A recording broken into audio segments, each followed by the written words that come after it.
नमस्कार, मी ज्ञानदा कदम।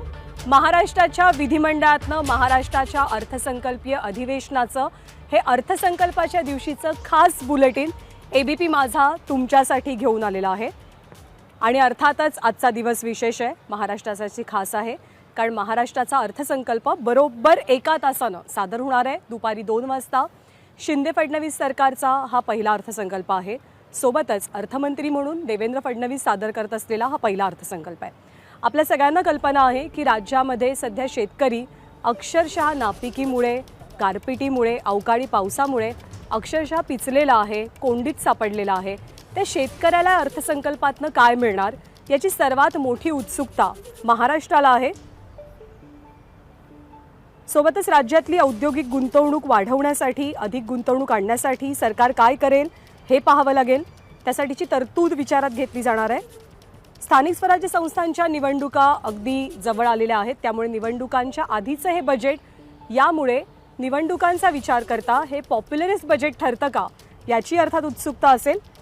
आणि आपलं सरकार असं प्रमोशन या सरकारचं केलं जातं, त्यामुळे आपलं सरकार जनतेला किती खुश करतंय या बजेटमधनं, किती चांगला अर्थसंकल्प सादर करतंय हे पाहावं लागेल। आणि अर्थातच हे मोठं आव्हान सरकारसमोर असणार आहे।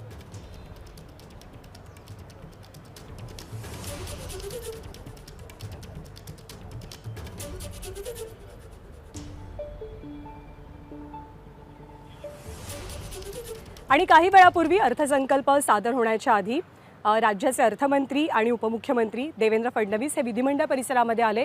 छत्रपती शिवरायांच्या पुतळ्याला त्यांनी वंदन केलं। अर्थातच देवेंद्र फडणवीस यांना अर्थगोष्टींविषयी ही अधिक उत्सुकता आहे आणि सोबतच त्यांनी एक पुस्तकसुद्धा लिहिलेलं आहे की अर्थसंकल्प नेमका कसा वाचावा। आज ते पहिल्यांदाच अर्थसंकल्प सादर करणार आहेत अर्थमंत्री म्हणून, त्यामुळे त्यांच्यासाठी आजचा दिवस खास। छत्रपती शिवरायांच्या पुतळ्याला वंदन करून आजच्या दिवसाची आणि अर्थसंकल्प सादर करण्याची सुरुवात ते थोड्याच वेळात करणार आहेत। ज्यावेळेला ते विधिमंडळाच्या परिसरात आले आणि त्यांनी महाराजांच्या पुतळ्याला अभिवादन केलं, त्यावेळची दृश्य आपण पाहतोय।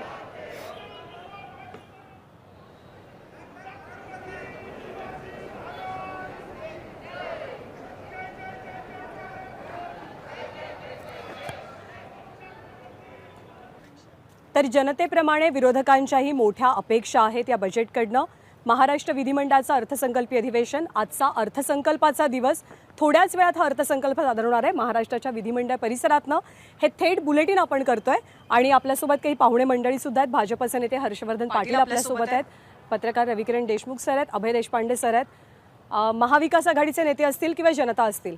खूप मोठ्या अपेक्षा या बजेटकडनं व्यक्त होत आहेत। जनतेला आवडणारं बजेट आजचं असेल का? तुमचं सरकार ते बजेट देणार आहे का? मुळात असं आहे की अर्थसंकल्प कोण मांडणार आहे, तर माननीय देवेंद्र फडणवीस मांडणार आहेत।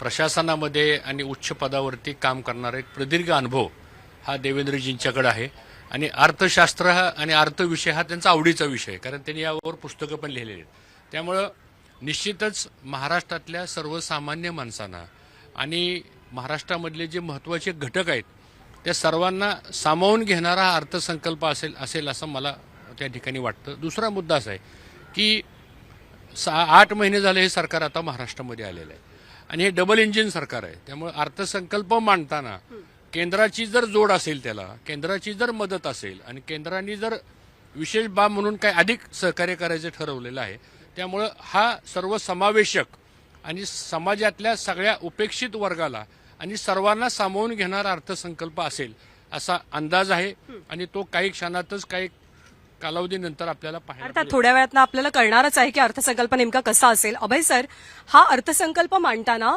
सगळ्यात महत्त्वाच्या क्रुशियल गोष्टी किंवा आव्हानं कोणती असतील सरकारसमोरची? नाही, एक निश्चित आहे की राज्याची आर्थिक स्थिती, ज्याचं आपण काल आर्थिक पाहणी अहवालामध्ये बघितलं की काय फारसं चांगलं चित्र नाही आहे।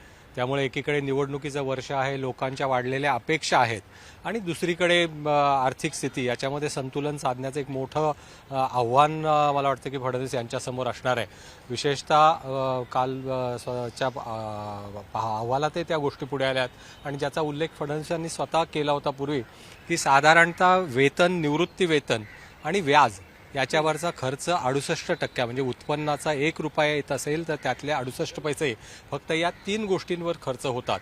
आणि मागच्या वर्षीची महसुली तूट जी अजितदादांनी जो अर्थसंकल्प मांडला होता ती साधारणतः 24,000 कोटीची राहील असं सांगितलं होतं, परंतु ती प्रत्यक्षात ती तूट खूप मोठ्या प्रमाणात वाढण्याची शक्यता आहे. अशा परिस्थितीमध्ये हे संतुलन साधणं सोपं काम असणार नाही आहे.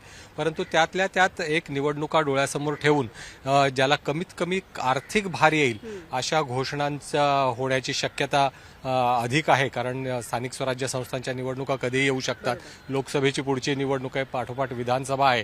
त्यामुळे मला वाटतं की महिला, शेतकरी, कारण आता शेतकऱ्यांना अवकाळी आणि कांदा उत्पादक शेतकऱ्यांना मदत देण्याचा एक मोठा निर्णय त्यांना घ्यावा लागेल.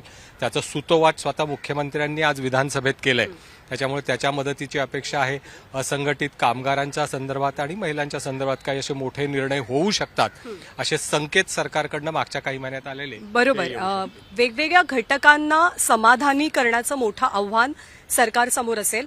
आत्ता प्रचंड ऊन आहे आणि आम्हाला इथे जितके चटके बसत आहेत या उन्हाचे त्याच्यापेक्षा 100 पटीनं जास्त चटके सध्या शेतकऱ्याला बसत आहेत. अवकाळीचा फटका बसलाय, गारपीट आहे. शेतकऱ्यांसाठी गेल्या काही दिवसातली परिस्थिती पाहता काही विशेष तरतूद, विशेष घोषणा होण्याचा अंदाज आहे? शेतकऱ्यांसाठी तरतूद केल्याशिवाय सरकारपुढे पर्यायच नाही. कारण शेतकरी हा सर्वात मोठा घटक आहे जो सरकारकडे अवलंबून आहे आणि शेतकऱ्यांच्या अपेक्षाही खूप मोठ्या असतात. कारण शेतकऱ्याला पूर्णपणे आपण व्यावसायिक मुक्ती दिलेली नाही. त्यांचं शेतमालाचं उत्पादन आणि त्याची विक्री ह्या गोष्टी, दोन्ही गोष्टी ह्या सरकारच्या अप्रत्यक्षरित्या नियंत्रणामध्ये आहेत. जोपर्यंत सरकारी नियंत्रण आहे तोपर्यंत सरकारवरच शेतकऱ्यांना अवलंबून राहणं भाग आहे. त्यामुळे त्यांना वेगवेगळ्या योजनांचा आधार देणं, त्यांना वेळप्रसंगी मदत करणं ही सरकारची जबाबदारी असते. आणि मतदार म्हणून ही शेतकरी खूप मोठा वर्ग आहे. त्यामुळे त्यांना वाऱ्यावर सोडून चालत नाही. त्यांनी किती मागणी केली की माझं शेतमाल माझ्या पद्धतीने मला विकू द्या, माझा भाव मला ठरवू द्या. जसं इतर उत्पादन मार्केटमध्ये हा उत्पादक त्याच्या मनाला येईल त्या दराने विकतो, तसा शेतकरी नाही विकू शकत.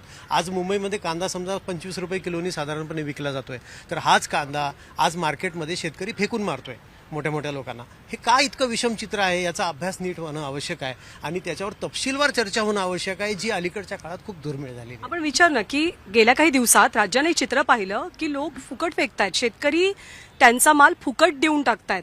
आज नाशिकमधल्या एका शेतकऱ्याच्या डोळ्यामध्ये अक्षरशः पाणी आलं होतं. त्यांनी सांगितलं की दुपारी 1:30 वाजता त्याने द्राक्षाचा व्यवहार केला, 2:30 वाजता पाऊस पडला आणि सगळं मातीमोल झालं. शेतकऱ्यांना कशी मदत देणार आहे सरकार? नाही, मुळात हे बजेट शेतकऱ्यांसाठीच असेल असं एक आमचा सर्वांचा प्राथमिक अंदाज आहे. आणि जसं आता आमचे मित्र रवी किरण यांनी मुद्दा मांडला तो गोष्ट खरी आहे. कारण उत्पादक ते ग्राहक ही संकल्पना आता आपल्याला अधिक मोठ्या प्रमाणात करावं लागेल. आणि हा मधला जो दलाल आहे की जो ग्राहकांनाही शोषण करतो, शेतकऱ्यांचंही शोषण करतो, त्यामुळे डायरेक्ट मार्केटिंगसाठी जी चेन उभा करावी लागेल, त्यासाठी लागणारा जो इन्फ्रा आहे तो करावा लागेल. आणि MSP असेल किंवा मार्केटमध्ये शेतकऱ्यांना अधिक भाव कसा देता येईल आपल्याला, त्याचं एक चेन असेल तर ती आता आपल्याला करावी लागेल. त्याचबरोबर जर दर कोसळले असतील तर सरकारला खरेदीमध्ये उतरावंच लागेल. आणि सरकार उतरल्यानंतर तोटा होईल का नफा होईल हा न बघता त्याचा नाशवंत माल हा वेळ प्रसंग पडली तर तो सरकारला घ्यावा लागेल. ह्या सगळ्या गोष्टीचा अंतर्भाव मला असं वाटतं ह्या बजेटमध्ये त्या तरतुदी कराव्या लागतील. हा महत्वाचा मुद्दा तुम्ही मांडलात. आणि त्याचबरोबर मगाशी हर्षवर्धन सरांनी म्हटल्याप्रमाणे की केंद्र सरकारचं पाठबळ असेल तर शेतकऱ्यांचा निर्यातीचा मुद्दा आहे, साठवणुकीचा मुद्दा आहे, हमीभावाचा मुद्दा आहे. हे सगळे मुद्दे अर्थातच लवकर सुटू शकतात. महाराष्ट्राची विधानसभा आज अर्थसंकल्प सादर होणार आहे आणि म्हणूनच आजच्या दिवशी ABP माझाच्या प्रेक्षकांसाठी खास विधिमंडळ परिसरातनं हे अर्थसंकल्पाचं बुलेटिन आम्ही घेऊन आलो आहे. अगदी अर्ध्या तासामध्ये राज्याचे अर्थमंत्री देवेंद्र फडणवीस राज्याचा अर्थसंकल्प सादर करतील. त्यापूर्वी राज्याचा आर्थिक सर्वेक्षण अहवाल काल त्यांनी पटलावरती मांडला. यामध्ये राज्याचा विकास दर नेमका किती असेल, राज्यामध्ये गेल्या वर्षभरामध्ये उत्पन्नात किती वाढ झालेली आहे, किती घट झाली आहे, याचा एक ठोकताळा बांधला जातो. या अहवालानुसार राज्याच्या विकास दरामध्ये 6.8% वाढ अपेक्षित आहे. तर देशाचा विकास दर राज्यापेक्षा जास्त असेल. देशाचा विकास दर 7% अपेक्षित आहे. 2023 सालात या वर्षात राज्यावरती 6,49,699 कोटी रुपये कर्जाचा बोजा अपेक्षित आहे. म्हणजेच महाराष्ट्रातल्या प्रत्येक व्यक्तीच्या डोक्यावर 54,141 रुपये इतकं कर्ज आहे. आणि सध्या राज्यावरचा कर्जाचा बोजाच फक्त नाही आहे तर व्याजसुद्धा प्रचंड आहे. 64,000 कोटी रुपये इतकं त्या कर्जावरचं व्याज आहे. आता आर्थिक सर्वेक्षण अहवालातनं या बाबी समोर आलेल्या आहेत आणि आत्ता थोड्याच वेळात जेव्हा अर्थसंकल्प सादर होईल तर तेव्हा नेमकं अर्थसंकल्पातनं काय काय मिळणार आहे सर्वसामान्यांची प्रतीक्षा आहे. राज्याचा आर्थिक पाहणी सर्वेक्षण अहवाल नेमकं काय सांगतो, त्यातले प्रमुख मुद्दे कुठले तेही आपण जाणून घेऊया.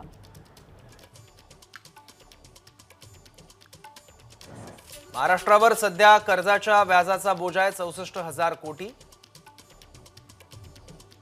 महाराष्ट्रात प्रत्येकाच्या डोक्यावर 54,142 कोटींचं कर्ज आहे. 2023 साली राज्यावर 6,49,699 कोटी कर्ज अपेक्षित आहे. 6.8% वाढ ही अर्थव्यवस्थेच्या विकास दरात अपेक्षित आहे. तर देशाच्या अर्थव्यवस्थेत 7% वाढ अपेक्षित आहे. राज्याच्या एकूण महसुली खर्चात वेतन आणि निवृत्ती वेतन यावर 44.1% खर्च अपेक्षित आहे. महाराष्ट्र विधिमंडळाच्या परिसरात आपण आहोत आणि थोड्याच वेळात बरोबर अर्ध्या तासानं राज्याचे अर्थमंत्री उपमुख्यमंत्री देवेंद्र फडणवीस अर्थसंकल्प सादर करणार आहेत आणि त्यापूर्वी राज्य मंत्रिमंडळाच्या बैठकीला सुरुवात झाली आहे. अर्थसंकल्पाला अर्थातच राज्य मंत्रिमंडळाच्या मंजुरीची प्रतीक्षा आहे. ही मंजुरी मिळाल्यानंतर हा अर्थसंकल्प सभागृहाच्या पटलावरती सादर केला जाईल, मांडला जाईल.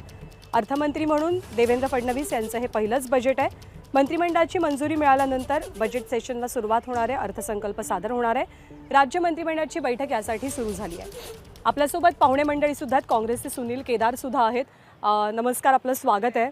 आजच्या बजेटकडनं सर्वसामान्यांतर प्रचंड अपेक्षा आहेत. तुमचे महत्त्वाचे 5 महत्त्वाचे मुद्दे कोणते आहेत की जे या बजेटमध्ये अंतर्भूत असतील असं तुम्हाला वाटतं किंवा तुमची तशी अपेक्षा आहे? अपेक्षा अंतर्भूत असतील याचं काय मला सांगता नाही, कारण आपल्या सगळ्यात माहिती की मंत्रिमंडळ हे भारतीय जनता पार्टीचं असल्यामुळे आणि मी काँग्रेस असल्यामुळे काय असेल हे मी सांगू शकूच नाही.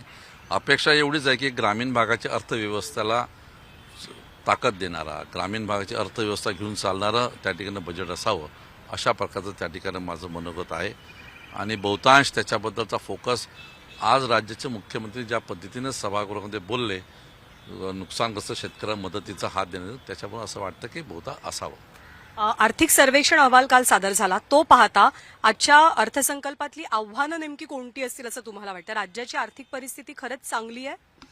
आता आर्थिक परिस्थितीबद्दल अधिकृत सरकारच सांगू शकेल, पण विकास जर घटलेला आहे हे आपल्याला मान्यच केलं पाहिजे आणि तो आज चिंतेचा विषय आहे. विकास दर घटणं हा चिंतेचा विषय आहे, त्याच्यावर राज्यकर्ते नक्कीच विचार करतीलच, नाशातला भाग नाही. पण इथून इकडं चालना देण्याच्या दृष्टिकोनातून महत्त्वाचे ठोस पावलं उचलणं गरजेचं आहे आणि त्यासंबंधी आता सरकार काय भूमिका करते 2 वाजता आपण त्या ठिकाणी पाहू. आरोग्य क्षेत्राचा विचार केला तर कोविडच्या संकटातनं बाहेर आल्याच्या नंतर हा आपला पहिला अर्थसंकल्प आहे. पूर्णपणे बाहेर आल्याच्या नंतर आरोग्य क्षेत्रासाठी भरीव तरतुदी असतील जशा गेल्या 2 अर्थसंकल्पांमध्ये पाहायला मिळाल्या? नाही, निश्चितच आता असं आहे की या जे नवीन सरकार आता महाराष्ट्रामध्ये आलेलं आहे आणि त्यांना जनतेच्या आकांक्षा अपेक्षा सगळ्याच माहिती आहेत, त्यामुळं आरोग्य विषय हा महत्त्वाचा आहे. त्यानंतर महिला वर्ग तितकाच महत्त्वाचा आहे, ग्रामीण भागामधला मजूर वर्ग तितकाच महत्त्वाचा आहे आणि सगळे शेतकऱ्यांच्याबद्दल बोलतात. शेवटी शेतकऱ्यांचं सरकार असतं, शेतकऱ्यांना तर मदत करावीच लागेल. पण हे सगळं करत असताना सुद्धा उत्पन्नाची बाजू किती आहे, खर्चाची बाजू किती आहे, व्याजाची बाजू किती आहे, हे सगळं आता आर्थिक सर्वेक्षण अहवाल तर काल सादर झालेलंच आहे. त्यामुळं थोडं आवश्यकता पडली तर अधिक कर्ज काढावं लागलं तरी ते काढावं लागेल. पण ह्या सगळ्या ज्या नागरी सुविधा आहेत ग्रामीण भागातल्या आणि शहरी भागातल्या, ह्या सरकारला द्यावेच लागतील. आणि आम्हाला विश्वास आहे की देवेंद्र फडणवीस हे ह्याच्यातले अर्थक्षेत्रामधला त्यांचा खूप गाढा अभ्यास आहे.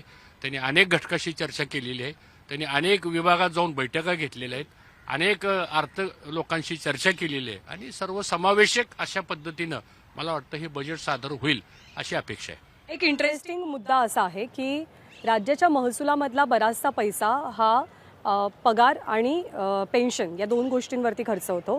गेल्या काही दिवसापासून सरकारची कोंडी होते जुन्या पेन्शन योजनेच्या मुद्द्यावरनं.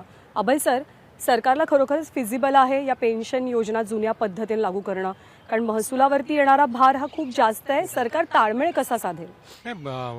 फडणवीस यांनी आधीच स्पष्ट केलं होतं नागपूर अधिवेशनामध्ये की जुनी पेन्शन योजना लागू केली तर 1,00,000 कोटीपेक्षा जास्त त्याचा मोठा बर्डन राज्याच्या तिजोरीवर येईल. अशा परिस्थितीमध्ये ती लागू करता येणार नाही, कारण आत्ताचा जर बोजा बघितला आपण तर 2005 नंतर योजना बदललेली आहे. त्याच्यामुळे हे कर्मचारी निवृत्त होणार आहेत ते साधारणतः 2028-29च्या सुमारास होणार आहेत आणि एकदम तो भार येणार आहे. त्यामुळे त्याच्यासाठी काहीतरी एक त्यांना मधला मार्ग काढावा लागेल, कारण शिक्षक मतदारसंघ असेल, पदवीधरमध्ये लोकांचा रोष आपण तो बघितलाय, पण तो रोष पचवण्याची, कारण कठोर निर्णय घ्यावे लागतात. विलासराव देशमुख मुख्यमंत्री असताना महागाई भत्ता जो केंद्राशी लिंक होता आपला, तो डिलिंक करण्याचं धाडस तेव्हा विलासराव देशमुख आणि जयंत पाटील यांनी अर्थमंत्री असताना दाखवलं होतं. अर्थात त्याची राजकीय किंमत मोजावी लागू शकते, पण कठोर निर्णय घेणार का, हा एक त्यातला मुद्दा आहे. दुसरा असं आहे की आता जो कर्ज काढल्याचा आता ज्याचा उल्लेख केला, कर्ज काढावंच लागेल, पण कर्ज काढल्यानंतर तो कर्जाचा पैसा जर भांडवली खर्चासाठी खर्च झाला तर ठीक आहे, त्याच्यातून नवीन इन्फ्रास्ट्रक्चर उभे राहील, त्याच्यातून राज्याचं उत्पन्न वाढेल. पण सरकारच्या दैनंदिन गरजा भागवण्यासाठी जर कर्जातून उभारलेल्या निधीचा उपयोग होणार असेल तर मला वाटतं की हा आकडा आणि व्याजाचा बोजा वाढत जाईल. त्यामुळेच कारण स्वतः आता अर्थमंत्री, उपमुख्यमंत्री हे अर्थ विषयातले जाणकार आहेत, त्यांना ही सगळी आव्हानं माहिती आहेत. फक्त ते पेलण्याचं राजकीय जे इच्छाशक्ती असते ती दाखवणार का आणि निवडणुकीच्या वर्षात ते धाडस करणार का, हा मला वाटतं महत्वाचं. आता 24 मध्ये निवडणूक आहेत, लोकसभेच्या, विधानसभेच्या, आणि एक विचारायचं होतं की इन्फ्रास्ट्रक्चर वाईज मेट्रो सिटीजमध्ये प्रचंड मोठी कामं चालू आहेत. खूप जास्त पैसा हे सरकार इन्फ्रास्ट्रक्चरवरती खर्च करत आहे. तर इन्फ्रास्ट्रक्चर, आरोग्य, शिक्षण म्हणजे प्रत्येक विभागाला विभागून एक पैसे देणं, ही कसरत कशी असेल? मुळात जो मेट्रो आणि पायाभूत सुविधांची कामं चालू आहेत ती बहुतेक कर्जातून सुरू आहेत. मुंबई मेट्रो 3 हा सगळ्यात महत्वाकांक्षी प्रकल्प आहे मुंबईमधला, जो सिप्झ आणि कुलाब्याला जोडतो. त्याच्यामध्ये केंद्र सरकारचा वाटा आहे म्हणून ठीक आहे, पण इतर सर्व मेट्रोचे प्रकल्प हे MMRDA राबवतोय आणि MMRDAचा पैसा हा कर्जातून येतोय. म्हणजे याचा अर्थ उद्या ह्या कर्जाची परतफेड करावी लागणार आहे. राज्यामध्ये महत्वाचे रस्ते जे आपण बांधले, आता समृद्धीसारखा रस्ता आपण बांधला, त्याच्यासाठी सुद्धा मार्केटमधून आपण पैसा उभा केला, त्याची सुद्धा परतफेड आहे. त्यामुळे पायाभूत सुविधांचे जवळपास सगळे प्रकल्प आज हे कर्जातून उभारण्यात आलेले आहेत. या कर्जाची परतफेड करणं ही राज्यातल्या संपूर्ण जनतेची जबाबदारी आहे. त्याचा बोजा जनतेला उचलावा लागणार आहे. राज्याची खरी गुंतवणूक पाहिजे कॅपिटल इन्व्हेस्टमेंट, म्हणजे राज्याच्या वेगवेगळ्या क्षेत्रांची कमाल क्षमता वाढवणं हे खूप आवश्यक आहे. म्हणजे लोकांची क्रयशक्ती वाढवणं आवश्यक आहे, म्हणजे व्यावसायिकांची क्रयशक्ती वाढवणं आवश्यक आहे. तर त्यातनं मिळणारं उत्पन्न हे स्थायी स्वरूपाचं असतं. कारण मी तुम्हाला सांगतो, 100 रुपये जर राज्य सरकारच्या तिजोरीत जमा होत असतील तर त्यातले 80 रुपये हे कर रूपानं जमा होतात. म्हणजे त्यात सर्वात मोठा वाटा हा जीएसटीचा आहे. आज 1,60,000 कोटीचं आपलं जवळपास टार्गेट पूर्ण होईल 31 मार्चला उद्या, असा अंदाज आहे. पुन्हा स्टॅम्प ड्युटीतून आपल्याला जवळपास 32 ते 35,000 कोटी रुपये मिळणार आहेत. मालमत्ता नोंदणीमधून आपल्याला एक्साईजमधून 22,000 कोटी रुपये मिळणार आहेत. हे पैसे हे कर रूपाने जमा होणारे पैसे आहेत. याला सुद्धा एक मर्यादा आहे. तुम्ही जर कर वाढवणार असाल तर राज्यातल्या जनतेची कर देण्याची क्षमता संपुष्टात आली तर राज्यासमोर फार मोठ्या समस्या उभ्या राहतील. त्यामुळे मग शिक्षणातली गुंतवणूक असेल, शेती क्षेत्रातली गुंतवणूक असेल, ही वाढवताना राज्य सरकारसमोर मोठी कसरत आहे. याच्यासाठी चिंतन आवश्यक आहे. ती ही विधानसभा करेल अशी अपेक्षा बाळगणं हेच आपल्या हातात आहे. अच्छा, आपल्या दोघांना एक शेवटचा प्रश्न मी विचारते. खरं तर आपल्या सरकारनं जो अर्थसंकल्प सादर केला तो पूर्ण करायला तुम्हाला वेळच मिळाला नाही, सगळीच गणितं बदलली. कोणत्या त्यातल्या चांगल्या गोष्टी आताही कंटिन्यू व्हाव्यात असं वाटतं? त्याच्यातल्या सगळ्यात महत्त्वाची गोष्ट अशी की ग्रामीण भागाच्या शेतीला पाणी देण्यासंबंधीची घेतलेली भूमिका एक, आणि दुसरं ग्रामीण भागाच्या शेतीचं उत्पादनावर प्रक्रिया करणारे प्रकल्प 2, या 2 गोष्टीवर भर दिलं पाहिजे असं माझं ते कहणं आहे. कारण या महाराष्ट्रामध्ये 2 जिल्ह्याचा समजा अभ्यास घेतला तर मला वाटतं ह्या राज्यातल्या सगळ्या राज्यकर्त्याला पूर्ण त्यांचे गणितं आणि त्यांचे विचार एकदम मोकळे होऊन जातील. ह्या 2 जिल्हे जे आहे, एक नगर जिल्हा आणि दुसरा त्या ठिकाणी कोल्हापूर जिल्हा, या दोन्ही जिल्ह्याची आर्थिक परिस्थिती आणि तिथे असलेला विकास समजा पाहिला तर तिथल्या असलेल्या स्थानिक ग्रामीण भागाची शेतीची अर्थव्यवस्था आणि शेतीला असलेल्या जोडधंद्याच्या अर्थव्यवस्थेवर जास्त त्यांनी ते गुंतवणूक केली. आणि त्याच्यामुळे तुम्ही पहा, खूप इन्फ्रास्ट्रक्चर नसतील तिथे खूप उड्डाणपूल नसतील, तिथे मेट्रो नसेल, तिथे खूप काय त्या ठिकाणी भुयारी रस्ते नसतील, पण त्या दोन्ही जिल्ह्यांची आर्थिक परिस्थिती, तिथे असलेली सुविधा पाहत असताना राज्यकर्त्यांनी ह्या 2 जिल्ह्याचं अनुकरण करावं आणि ते आमच्या अर्थसंकल्प मागच्या आम्ही ते नमूद केलं होतं. त्याबद्दल ह्या सरकारने सुद्धा त्याचा त्या ठिकाणी तशाच प्रकारचं पुढाकार ठेवा अशी आमची अपेक्षा आहे. एका विकासाचं मॉडेल नजरेसमोर ठेवून राज्यासाठी तसा एक मॉडेल आखावा अशी आपली अपेक्षा आहे. आपल्यासाठीचा प्रश्न आहे की जनतेसाठीचा हा अर्थसंकल्प असेल असं सांगत असताना कर वाढतात का, कर कमी होतात का, याकडे सगळ्यात जास्त लक्ष असतं. आगामी निवडणुका म्हणा किंवा पुढच्या सगळ्या गोष्टी विचारात घेता 2024च्या कराचा बोजा वाढेल, कमी होईल, चित्र काय आहे?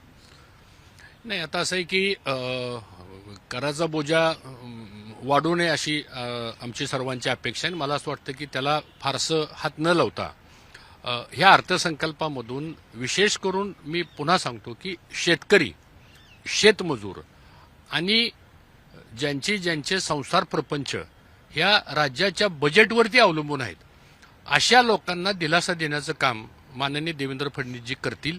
ते करत असताना आपल्याला ओपन मार्केट बॉरोइंगमधून काही पैसे उपलब्ध करता येतील का OMB खाली, त्याचप्रमाणे जसं इन्फ्राला काही आता परवा केंद्र सरकारच्या बजेटमधून काही निर्णय झालेले आहेत, त्याचा फायदा महाराष्ट्राला आपल्याला कसा देता येईल तो मुद्दा आहे. आणि त्याचबरोबर राज्याचं उत्पन्नही कसं वाढवता येईल आपल्याला. आणि महाराष्ट्र राज्याची निर्मितीच मुळात ही कल्याणकारी राज्य म्हणून झालेली आहे. 1960ला राज्य जे स्थापन झालं त्याचं एक ब्रीद वाक्य आहे की हे कल्याणकारी राज्य आहे. त्यामुळे सरकार एक कल्याणकारी राज्य म्हणूनच ह्या योजनेच्या माध्यमातून मदत करेल अशी अपेक्षा आहे. सुनील केदारजी आणि हर्षवर्धनजी, आपल्या दोघांचे आभार. आपण चर्चेमध्ये सहभागी झालात. शेतकरी हा मुख्य गाभा असू शकतो आणि शेतकऱ्याला अधिकाधिक गोष्टी देण्याचा, त्याला सुखी समाधानी करण्याचा प्रयत्न आजच्या बजेटमधनं होण्याची आशा, अपेक्षा व्यक्त होते. आणखी काय काय बजेटमध्ये असेल थोड्या वेळात आपल्याला समजेल. आपण एक अगदी छोटासा ब्रेक घेऊन थोड्याच वेळात अर्थसंकल्पाच्या विशेष बुलेटिनमध्ये भेटणार आहोत. पाहत राहा ABP माझा. ABP माझा, उघडा डोळे बघा नीट.